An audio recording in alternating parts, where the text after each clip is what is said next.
Manny Pacquiao may reaksyon kay Jillian Ward para sa anak na si Eman Pacquiao.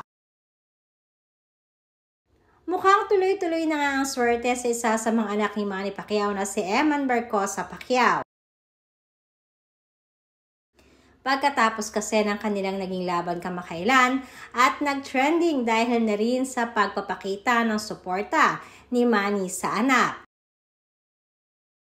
Ito ay kaagad naman nag-viral at kabi-kabila nga ang naging offer at TV appearances ni Eman.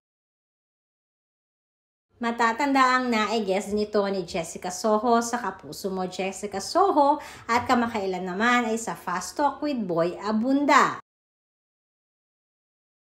Sa nasabing programa ay madaming inireveal si Eman.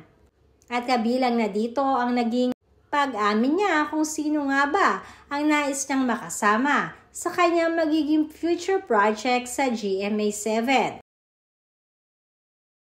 Lalo na nga at exclusive artist na din siya ng Sparkle. Pag-amin naman ni Eman na isa si Jillian Ward sa di umano ang isa sa kanyang hinahangaan sa mundo ng showbiz. Nakaagad namang pumukaw ng ingay ang mga naging pahayag na ito ni Eman Pacquiao. Kanya-kanya ang magiging opinyon ng mga netizens patungkol dito. At maging ang ama ni Eman na si Manny Pacquiao ay natanong din at nag-react patungkol sa mga binitawang salita ni Eman.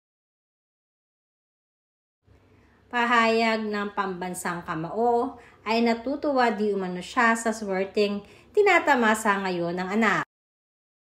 At wala di umano siyang tutol kahit sino pa ang magustuhan ni Eman basta gusto ng kanyang anak ay suportado niya.